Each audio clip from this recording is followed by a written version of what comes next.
Welcome to Ancestral Food Alchemy Radio Hour, a place where we weave together ancestral foodways with the lifestyle and modern times we reside in. I'm your host, Liva Vino, and today we are here with Monique Montoya, a founder of Alambique skincare product line, and she's a skincare formulist. Yeah. Yeah. Thank you so much for inviting me. This is so lovely. And I'm overjoyed to be here with you today. Oh, well, thank you. We are too. Um, would you please tell us, how did you nourish yourself today? Ooh, what a juicy question. I mean, I have such an amazing morning routine, and it kind of dives into all of my senses, which also kind of wrap into my product line as well. Mm, But every single morning when I wake up, I miss myself with a little bit of hydrosol to wake up my skin and wake up my senses. And that happens around like 5 in the morning, and I turn my phone off for the next hour or so, hour and a half. And in that time, I'm just lucid dreaming and trying to capture all of those last minute breaths before I actually wake up into this world. And I write into my dream journal almost immediately after that. And I go into, a 10-minute to 20-minute meditation every single morning. And it's just something that grounds me to me. It allows me to take a bit more presence into my day before I start running, like right. all of us. Yeah. And yeah, I mean, after that, I have a little cup of tea and I write in my gratitude journal Mm, of like, what was I grateful for this last 24 hours and those tiny little moments in between that make me feel like, wow, yes, hell yes, I'm alive and I'm here to be in service in the community with people and myself. And then kind of head off to the gym. So like all that right. kind of it sets up my whole morning for something that is equally luscious and mindful and tactful to what I'm supposed to be doing in the next, I don't know, 8 hours, 10 hours, however Mm. long the day is. Right. Goes down at 5 tonight. Yeah. Yeah. That's amazing. That's such a beautiful and mindful way to start, really like being present with yourself. And so, would you please tell our listeners, how did you start with the skincare formulations, and like, why are you so passionate about skin? Wow. Ok, well, this goes back to my great grandmothers on both sides. My great grandmother on my mother's side was a curandera, and a Mm, curandera, in layman's terms, is like a witch doctor. mm, And she would grow all of her medicinal herbs in her backyard for specific reasons and harvest them at very specific times right. and create them into a solve or a certain type of remedio, as we say. Mm-hmm. And something about being in her house felt very calming and Mm, illustrious. Like sitting at her table with these mason jars lining the kitchen, it just felt like I was held by the earth and that there was so much nurturing that I could give myself within each and every one of those jars. And she would pick out all of these herbs and, grind them up in a mortar and pestle mm, and create something to heal pink eye or rosacea or whatever on our skin. And it just felt very magical and very natural to be with my grandmother mm, in that realm. And I think it's very rare for us to be in tune with our great grandparents. And she only spoke Spanish. She wore little heels every single day with a big, huge hat and was like the most fabulous mm. woman of all time. And it's like, if I'm going to grow up to be someone, like I want to be like her. Wow. And it was equally as majestic on my father's side, who my grandmother Priscilla, she grew up in a farming narrative before women were even allowed to farm. Right. And Such a her rare father situation. trusted her with all of these responsibilities and nurturing the earth and nurturing the soil Mm, and seeing how that connects in a circular way to where it flourishes within a community and within yourself, like that's where my imagination really started to unfold in so many different ways of, okay, well, I can do this and that, and explore different tapestries from plants that I have grown in order to heal my body. And that's just engraved within my family through the last 500 years of being Wow. here in New Mexico. So it's just like kind of So a it's just like natural kind of in progression. you. Yeah, it's just It's like in me, fully. and I feel them both at all times when I'm formulating, when I'm looking at the earth, and when I'm feeling the earthworms in my hands. Like there's certain tethers that they tap me on the shoulder and guide me into what I'm doing, and it's very much me, but also an Like your whole ancestry is yeah, like it's an just with you. inspiration from them, and like they're just telling me like, girl, we need this more now than ever. Truly. So how can you hone into those talents just that much more? Right. That's so beautiful. I love how it's been truly, yeah, your whole family, your whole bloodline, your ancestry behind you. And you talking about the keeping the earthworms in your hands from the soil. It truly is like the soil is the skin of the earth, right? Mm-hmm. And it's like the tending to it. And so you were saying how you really like this connection, and truly it's like now like ringing so much in my head how wow, like it makes so much sense. Of course it's kind of like the same. Yeah.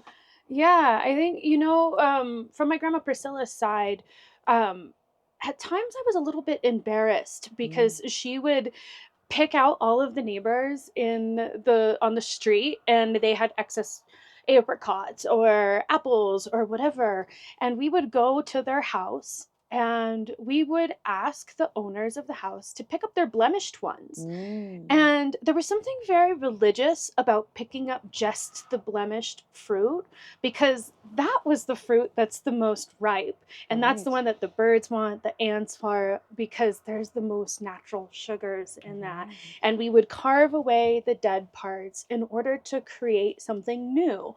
And we make empanadas and fruit roll ups, and like, her whole pantry was just a decoupage of every type of variety and processing way of an apricot.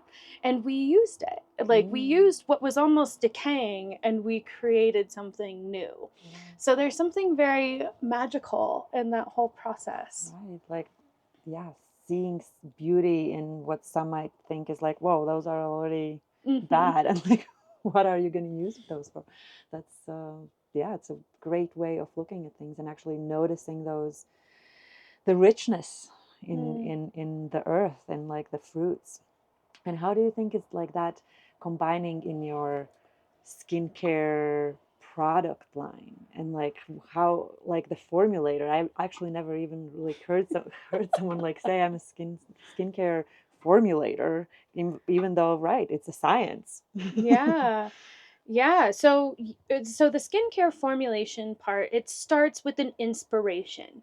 Mm. And a lot of mainstream brands that I used to work for product or companies that sold into Sephora's and Ulta's and Mm. Walmart's and Target's.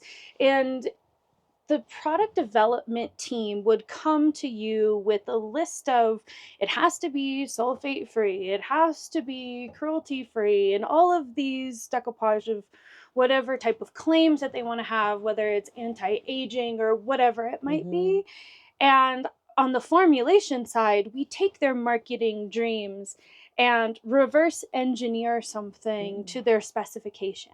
Yeah. And from where I'm sitting, like as this skin science savant of someone who is ingredient obsessed and wanting to know the family and the farmers on from all of my vendors around the world, there is a juxtaposition between having a marketing deck and having a relationship with farmers all around the world, because now I get to see how they're planting their trees, how are they treating their soil, how are they treating their community, because that's what regeneration actually is leaving it better than you found it. Mm-hmm. So that is kind of where this obsession came from. And right now, I'm kind of looking at it as a way of, instead of having a marketing deck first, I find a raw material that I'm in love with, that's fully Mm. sustainable, that supports micro or biodiversity on multi levels within community, within reforestation, within fair trade initiatives. And that is the focus first. And then finding a raw material that I am so obsessed with that I want to decorate it within 3 different units in my new product line, Mm. and really building something from the soil first, Mm-hmm. because the soil is where it all starts. It is so similar to the microbiome in our skin in general, to where it just makes sense. Like, Right. why wouldn't you find these ingredients first versus having a marketing Rolodex of all of this stuff that you want to sell? It's like Yeah. the story is the sell. The farmer, having the farmer's face to the ingredients, that's the sell. Right. Well, and I mean, like, of course, for you, someone who's so passionate and have seen like the other side of it, kind of like where you like, well, this is not how I want to work. It makes so much sense. But in reality, right, we live in the world where making it faster and with cheaper ingredients is the norm, unfortunately. And it's like Mm-hmm. so unfortunate. And so I am too, like, very passionate about putting good ingredients, well, in my body, of course, as food, but also, of course, on skin. And it's just like seems like so normal for us, but it's at the same time like it's almost like can be so revolutionary for some people. So it's amazing that you are doing this work where you're showing people no, the ingredients and that it comes from good soil is the main like value. Right. And right now I'm in the process of being regenified or regenerative organic certified. Oh. So this is kind of a different level of organic certified. On a Mm-hmm. regenerative level, they're using the same type of rubric of the checkpoints. Is it organic? They're not using GMO seeds. The every square hectare around them is not using pesticides or synthetic fertilizers. But there is another level on the regenerative side to where they are testing soil health. And I Mm-hmm. look at it as a way of, like, you know how when you're growing tomatoes at home and you are so enthusiastic about those new tomatoes that you just grow, and they're so much better than the store-bought Yeah. version, and everyone's like dumbfounded by this, but it's because of the microbiome that is living in the soil Right. in order to substantiate all of those vegetables and the care that goes into all of them. And it goes the same with plants in Mm-hmm. general. So it feels really natural for me to find something that's not only organic, but is it regenerative? Is it affecting that community? Is it affecting the soil in really biodiverse ways, to where if they test the soil when they first got regenerative organic certified versus 5 years from now, I can scientifically prove on a metric that you are getting X more vitamins Mm. in your raw materials. And that to me is far more exciting than just like selling a marketing deck. Well, yeah, of course, and it's just so much more important too. Like it's affecting generations as well. Like if they use good soil and good products, and even on the skin, right? It like all transfers even further. And so, what would you say is like your mission? Like, do you feel like you're like bringing awareness to this whole industry, even because like that's in a way like not a lot of companies, like you said yourself, is not really focusing on that. Yeah, I mean, it feels really exciting to be on the forefront of something that has needed to happen for a really long time. And recently, I've been taking to social media and kind of educating people on Mm-hmm. what they're buying. And that to me is the most exciting part about this, because I don't care if they even buy my product, Mm-hmm. but can you be a more educated consumer? Can you understand the ingredients that are being put on their label? Are they cohesive with what a brand is marketing and versus what's on the label? Because a lot of the times those two don't talk. So I am here to be a disruptor in the industry. I've Yeah, we need seen those. so many ways why and how people hide things in the Right. background in order to make a profit, in order to cut people out, in order to take a woman out from the top. Like, Oh, well, there's so many things that for just like real. happen in ridiculousness in the Right. skincare industry. And I just ultimately want people to be informed. And like, that is my movement, if Mm-hmm. anything, of how can you have a better garden over at your house? How can you use better skincare? How can you use skincare in a way to invite a pause in your life where we're just running and running and running and running on a loop, and there's all these open tabs in our brain, and they're not closed. They're not Mm-hmm. closed because we can't relax. And once we can't relax because our nervous system is wound up like a top. And sometimes it takes the personal touch and you warming up your hands with this luxurious oil that you know is fair trade. It's from a woman's co-op and has all of these amazing stories behind it Mm-hmm. to help nurture yourself in Yeah. a small layer of the day. Truly, yeah, it is so important, and it is such a difference. And I always say it also to my listeners, and have been like preaching and talking about it and Preach. trying to educate people constantly that eating seasonal and things from that are around our land and the soil and the sun that hits these products is just phenomenal and so much better. That's how our ancestors ate. That's what we're supposed to do. That's we thrive on. It's like really the nervous system feels different once you eat something that's from our surroundings, Mm-hmm. and it's exactly the same with the skincare. And it's just so needed in the world for people to understand, because I think even sometimes it can be hard, like you don't think about it. The skin is the biggest organ, but we don't like think about it that way. It's just skin. Mm-hmm. Right? And so it's great. I'm grateful that you're doing the work you're doing. Yeah, and it's so fascinating. Like when we were talking about the skin and what you had just said, like it kind of blows up onto a couple of different levels for me. And that 1 square centimeter on your skin has over like 1 million to 1 billion microbes in it, depending on Right. where it is on your body. Like your forearm is probably going to have somewhere around 1 million, but your forehead or somewhere on your face is probably going to have 1 billion. Wow. So what that does is you can either strip that microbiome and take all of those wonderful things that your skin is naturally taking off, or you can feed it on a really healthy level to where it balances itself for a Wow. longer period of time. Wow, I never even actually thought about it like that. Exactly. It's like alive, Like right? it's It's alive. alive. It is alive.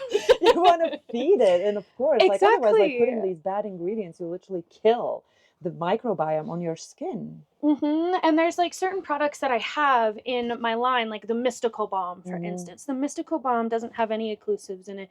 There's no waxes, and what that does is it helps it scoop out like a butter, and it melts naturally with the temperature on your skin.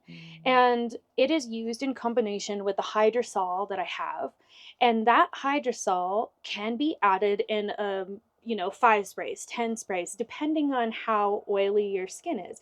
So if you need more water in your skincare, like a lot of people say that they can't use oil-based formulas, but because they have water in them, their skin is literally used to preservatives, a crazy Hmm. preservative system, the Right. water that gets put under their skin, and a little bit of oil.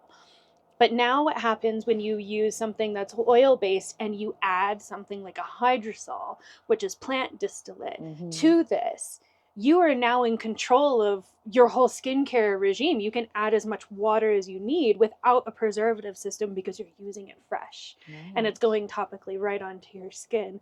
And Wow. you're using all different parts of the plant, like you're using the essential oils and you're using the hydrosols, which is the byproduct of making an essential Hmm. oil.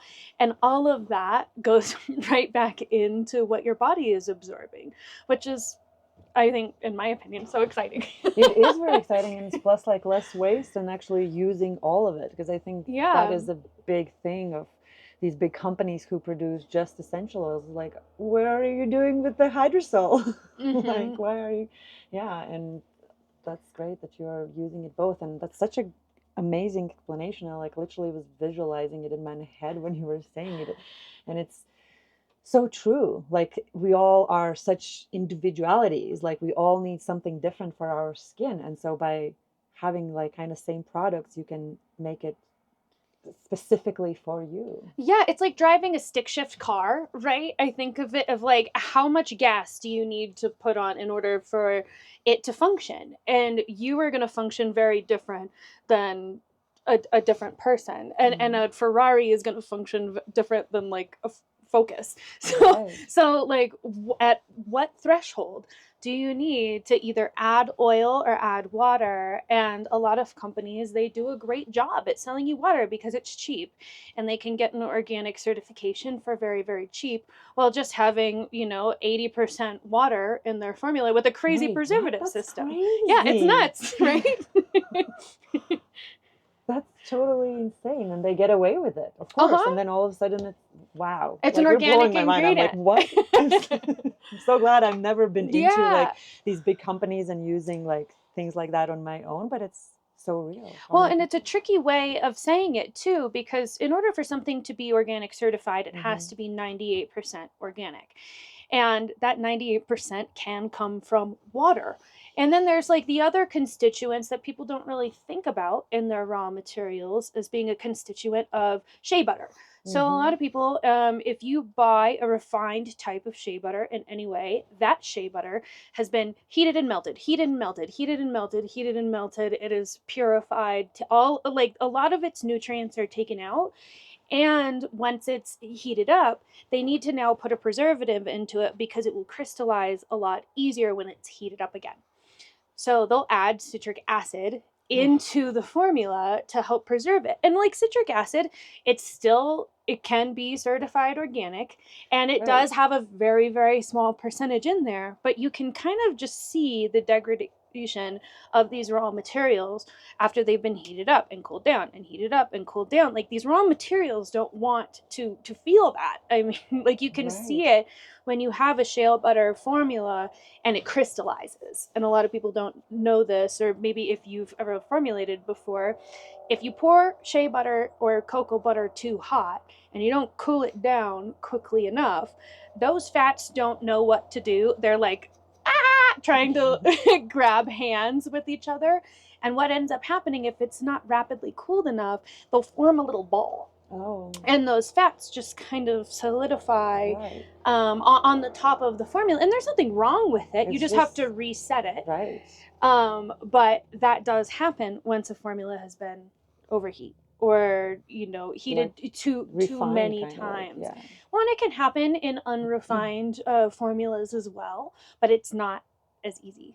Right. Like it takes a lot more for it to form those little Right. crystals, that crystallization. And so, as I understand, in your formulas with your company, Alambique, you use raw materials. That's like the main intention, like taking, so let's say shea butter, like a full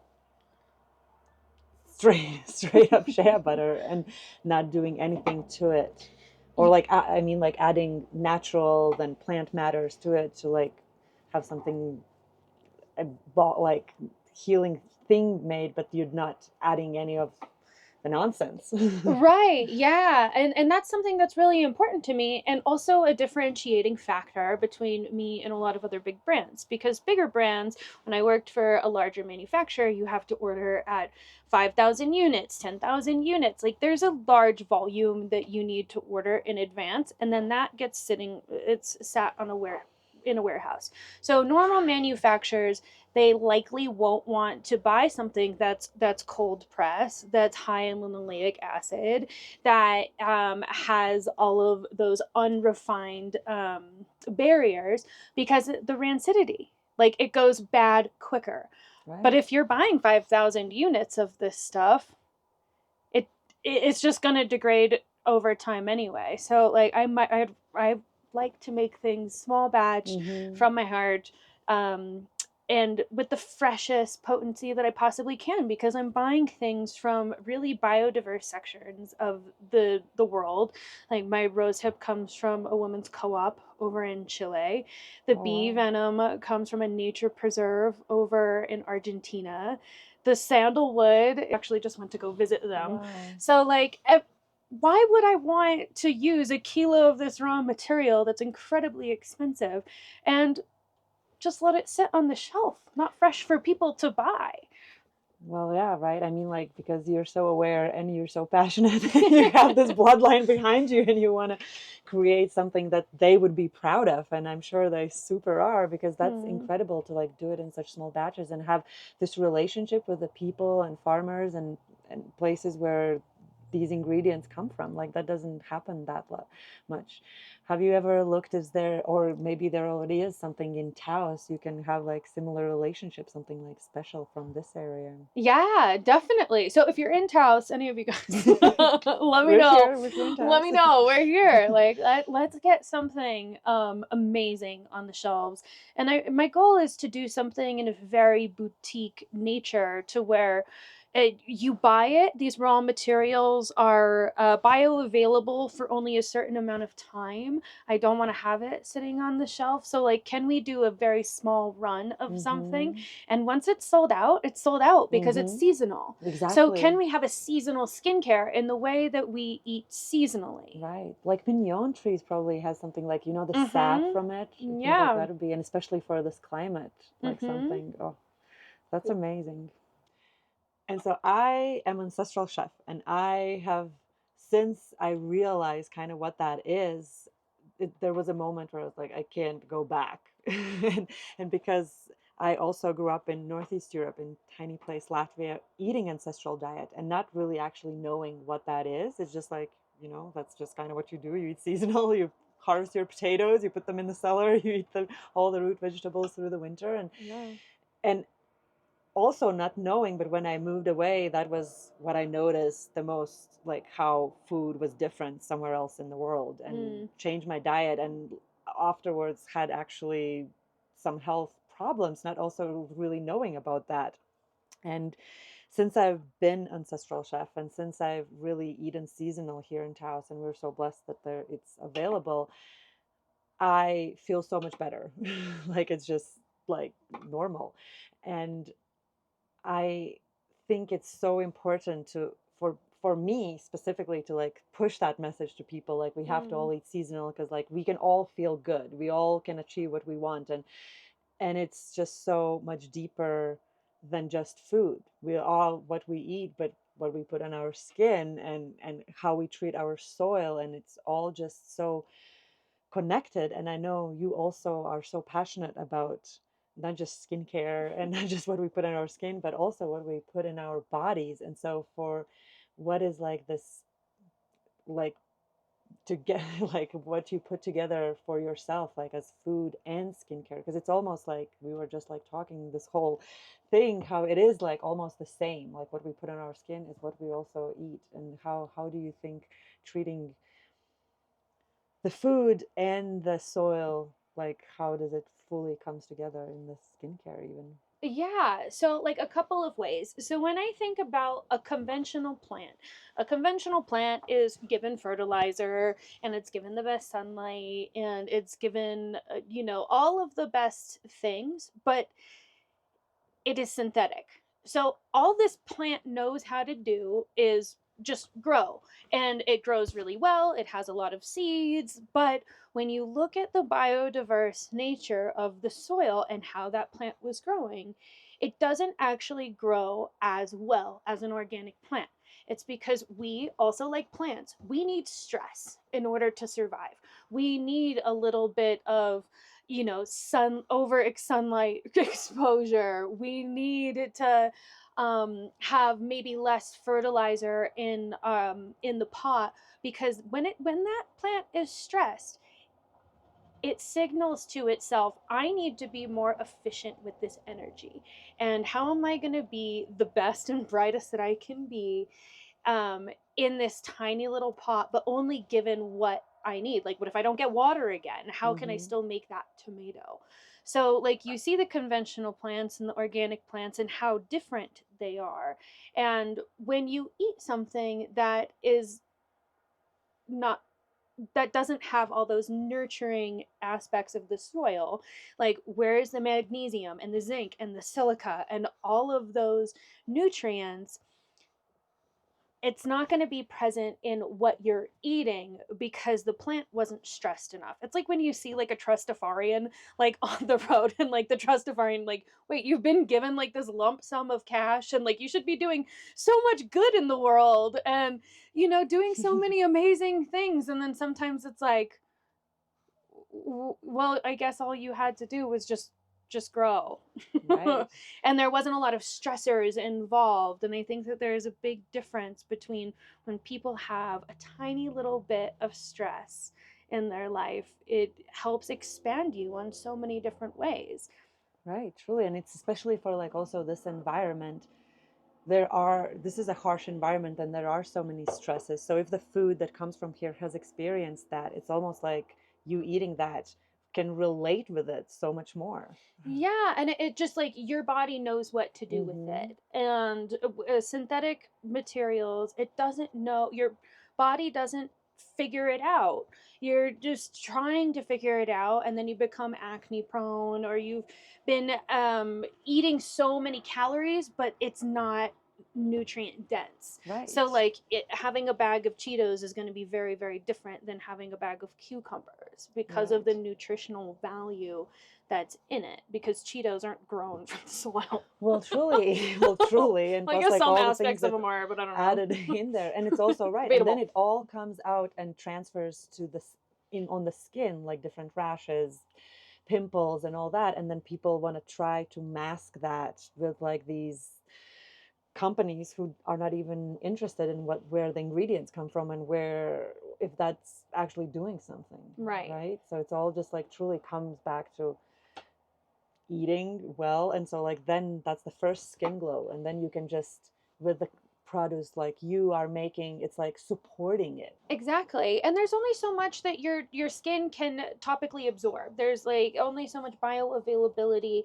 in some of the raw materials that we put on our skin versus ingesting them. So like Mm-hmm. think of like having that cup of bone broth versus putting collagen on your skin.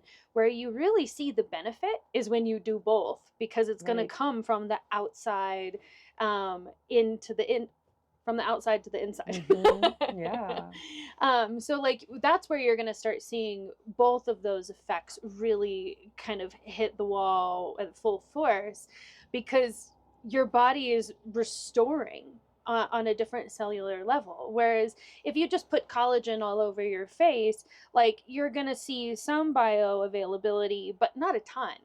Right. Yeah. It's yeah, it's all in the skin and in the soil and how we treat it. Um, yeah, maybe you can tell also about what is like when you make the products of yours, like do you have like a special routine or like, or like because I know you like the small batches and that's very beautiful. So I imagine with each product it's like a personal relationship.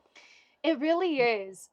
Every single time that I formulate for something, it has to be done, like I feel like the moon has to be like this, the wind has to be perfectly set outside, the sun has to be in a certain way, and I just have to be able to immerse into my routine in the morning. And if I'm Mm-hmm. able to immerse in that routine in the morning, and when I start formulating, I light a little bit of an incense and I say kind of like a little bit of a prayer around the raw materials that I'm using. This is just something that my grandmothers have taught me of, you request permission from the land, and Mm-hmm. these are raw materials that I'm using from the land. So it's kind of a gentle invitation every single time to where, hey, you're going to be used in the highest, most beautiful way, and That's so your beautiful. magic is going to be dispersed in every single one of these bottles, and kind of like talking to all of the components that are there and the raw materials, and having a relationship with them that is delicately layered in. So that's kind of my routine, I guess, whenever I formulate, and it just kind of keeps me in that mindset of every whenever you pour every bottle, it's a meditation, and it's a little bit of a nod to how patient that we can be.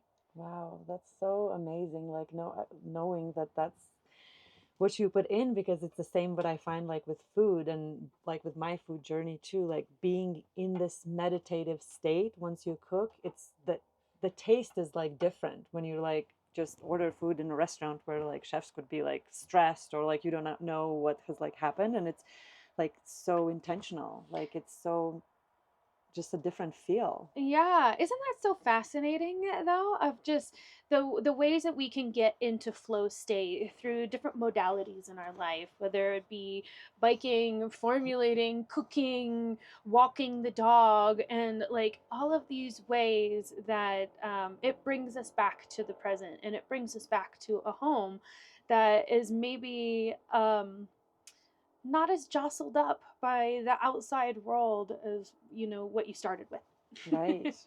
Yeah, exactly. And it's so necessary. It's like knowing that you like use these type of products like which are so intentional, it's like you bring that peace upon Hmm. you like in your daily life. Like that's what I find with food is like so important, like eating these intentional meals. It's like you bring that within you. That's like the prayer. Like Yeah, you like that's are a the little prayer. walking, the walking prayer.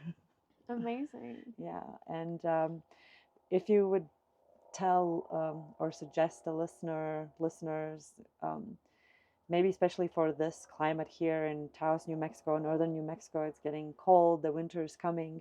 How can they nourish themselves, like their skin, their wellness in these times of change and cold? Yeah, yeah. Oh my gosh, this is an amazing question. Because when it gets colder, the hydrophilic layer of your skin gets thinner. And because the water is evaporating, it's colder and drier.